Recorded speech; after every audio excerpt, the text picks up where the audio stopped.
নমস্কার। অনেকদিন পর আজকে একটু সঙ্গীত বিষয়ক কিছু তথ্য নিয়ে হাজির হলাম আপনাদের সকলের সামনে। বিশেষ করে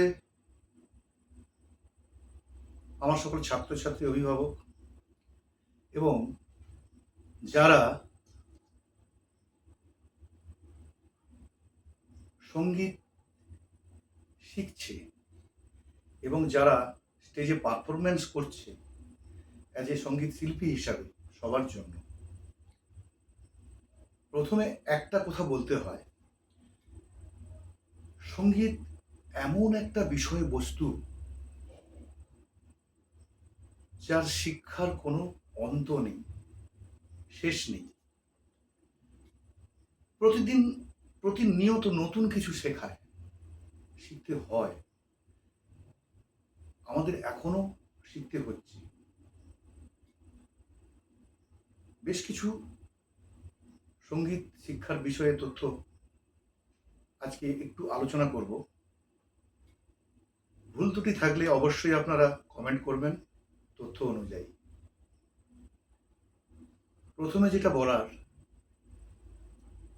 একজন দক্ষ সঙ্গীত শিল্পী হতে গেলে, সব রকম ধরনের গান পরিবেশন করতে গেলে বা করতে চাইলে, অ্যাজ এ বিগিনার হিসাবে তাকে কিন্তু 12 থেকে 15 বছর সঙ্গীত শিখতে হবে। আর আমাদের ভারতীয় সঙ্গীত পদ্ধতিতে যেগুলো বলা আছে, সুর, নোট, তাকে ভালো করে জানতে হবে, চিনতে হবে। কারণ মোট 12টা সুর বা স্বর বা স্কেল, এর মধ্যে 7টা শুদ্ধ স্বর আর 5টা বিকৃত স্বর। এই 7টা শুদ্ধ স্বরের মধ্য থেকেই কিন্তু 5টা সচল আর 2টো অচল স্বর। 2টো অচল স্বর কি কি? সা, পা।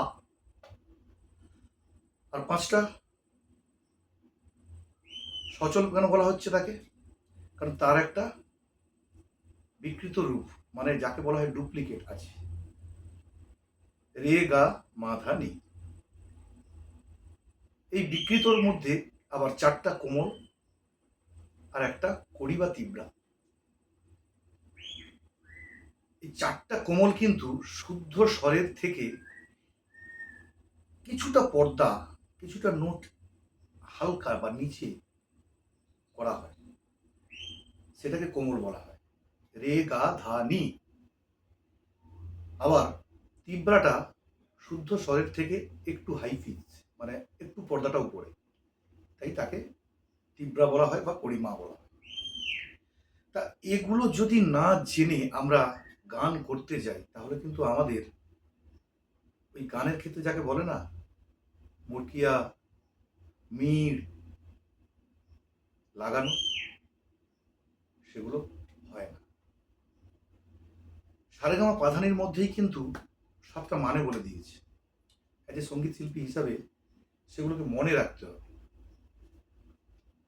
সা অর্থাৎ সাধনা, সাধনা না থাকলে গান হয় না। রেতে রেওয়াজ, সাধনার সঙ্গে রেওয়াজ করতে হবে। আর গায় মানে গায়কী, ভাব প্রকাশ করা। মাতে মার্জনা, কে কি বলেছে, আমার কোথায় ভুল হয়েছে, এই জায়গাটা বোধহয় হলো না, রাগা চলবে না, মার্জনা হ্যাঁ বলবে। আর পরিমিত, পা, পাকে বলা হচ্ছে পরিমিত বা প্রয়োজন মতো। বছর ভর্তি করে, বছর ধরে খাতা ভর্তি করে গান নিয়ে লাভ নেই। 2টো গান 3টে গান শিখবো, ভালোভাবে শিখবো, যেটা যেখানে যাব দক্ষতার সাথে পারফরমেন্স করতে পারবো, সেটাই হবে প্রয়োজন। আর ধাতে ধ্যান, ধ্যান মানে মনোযোগ, মনোযোগ দিয়ে শিখতে হবে, মনোযোগটা রাখতে হবে দক্ষতার সাথে। নিতে নিষ্ঠা। অনেকগুলো কথা বলছি এই কারণে জানতে হবে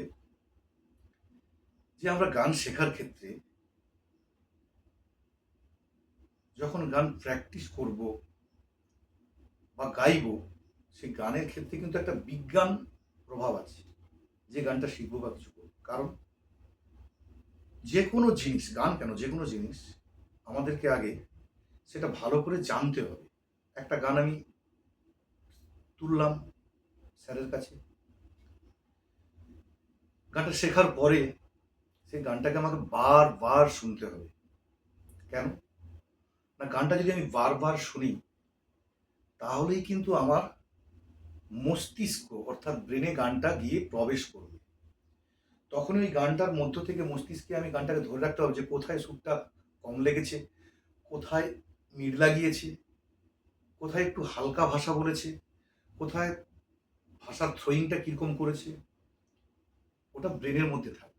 আর গানটা ব্রেনে যখন আমার সেটে যাবে পুরোপুরিভাবে, তখন আমি গানটা পরিবেশন করার সময় কিন্তু সেই গানটাকে কণ্ঠে এনে হৃদয় থেকে ভালো করে গাইতে পারব।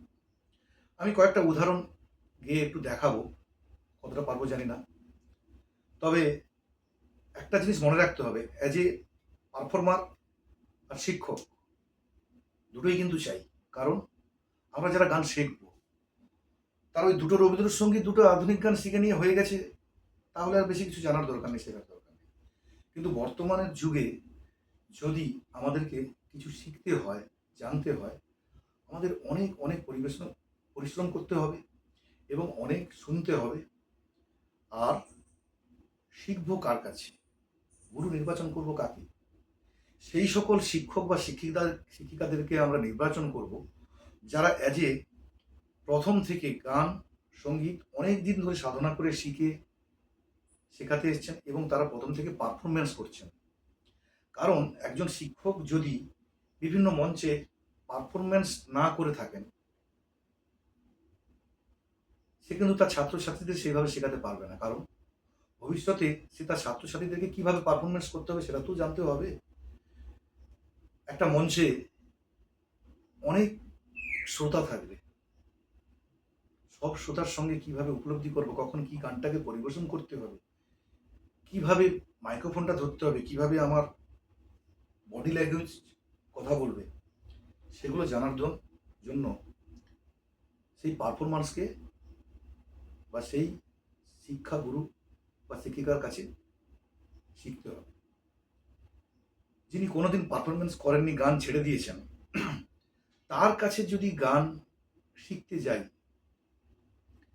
তাহলে ধরুন আমি আমার ছাত্রীকে বা ছাত্রকে একটা গান শেখাচ্ছি, সেই গানটার সে কোথায় ভুল করছে সেই গানটাকে কিন্তু আমাকে গেয়ে শোনাতে হবে। যদি আমি গানটা সবসময় গেয়ে থাকি এবং আমার যদি অভ্যাসের মধ্যে থাকে, তবেই আমি সাবলীলভাবে তাকে আমি দেখাতে পারবো, গাইতে পারবো।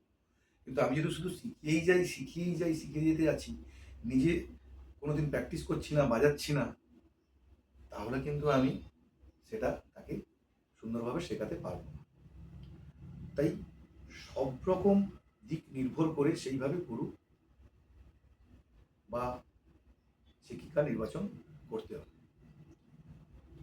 আর তার থেকেও যেটা কথা, যে আমরা যারা দুদিন গান শিখে একটু ওই মিউজিক হ্যান্ডসের সঙ্গে প্র্যাকটিস করে বা ট্র্যাক মিউজিকে প্র্যাকটিস করে স্টেজ পারফরমেন্স করছি, তাদের উদ্দেশ্যেও বলছি গানগুলোকে বারবার শুনবেন। সারেগামা পাধানি ছাড়া কিন্তু গান হয় না। সারেগামা পাধানি মানে কিন্তু, এটা আমি বাংলায় বলছি, এটাই কিন্তু একটা স্কেল নোট। এই সারেগামা পাধানির মধ্যেই 12টা স্কেল রয়েছে। আর তখনই তুমি ভালোভাবে নোটটা লাগাতে পারবে, কোথায় কোমল সুরে লাগছে বা কোথায় মিডে লাগছে। যখন আমি কিন্তু সারেগামাটা বা ওই নোটটার সম্বন্ধে, ওই স্কেলটার সম্বন্ধে ওয়াকিবল থাকবে। কারণ ওগুলো যদি না জানা যায়, তাহলে তুমি গান পরিবেশন করো, তোমার নিজের গানটাই নিজে রেকর্ডিং করে তুমি বারবার শুনবে যে সত্যি আমার কোন কোন জায়গাতে নোটটা সরে গেছে, লাগেনি। গানের গায়কের মধ্যে, গাওয়ার মধ্যে সেই জিনিসগুলোকে রাখতে হয়। যেমন আমি উদাহরণস্বরূপ একটু ছোট্ট করে কিছু দেখাচ্ছি।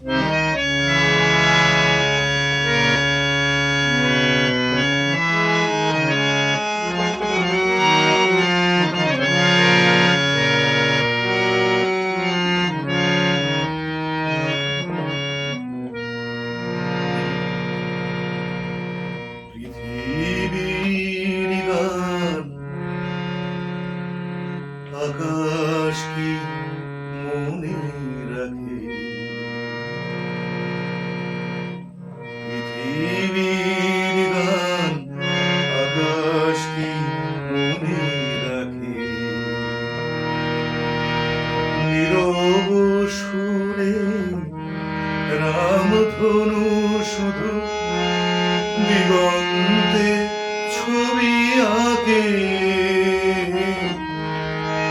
পৃথিবীর গান আকাশ কি মনে রাখে।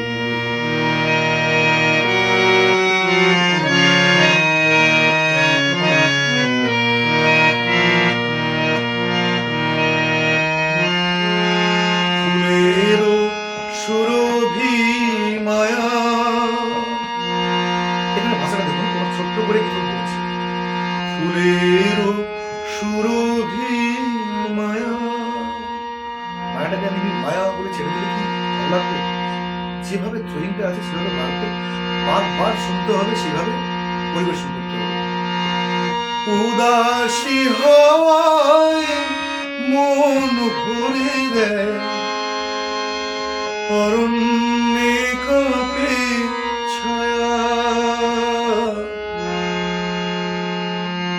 অরুণ আলোয় ব্যথিত প্রেমে কমলিনী মুখ ঢাকে, পৃথিবীর গান আকাশ কি মনে রাখে। এই ছোট ছোট যে কোমল স্বরগুলো বা পর্দাগুলো গিয়েছে, কাজগুলো গিয়েছে, এই কাজগুলোকে গলাতে লাগাতে হবে। হারমোনিয়ামে না বাজিয়েও গান গাইলে সেই সুরটা বা সেই ইমপ্রেশনটা, এক্সপ্রেশনটা মাথায়, যেটা বললাম বিজ্ঞান ভিত্তিকভাবে মস্তিষ্কের মধ্যে রাখতে হবে। ওই জায়গায় এইভাবে ছিল, ওই জায়গায় এইভাবে ছিল, স্মরণ করে নিতে হবে। সেটা তখন হৃদয় দিয়ে, গলার মধ্য দিয়ে প্রকাশিত হবে। অনেক কিছু বললাম, যাই হোক, সবাই মন দিয়ে একটু দেখবেন, আশা করি সকলের কাজে লাগবে।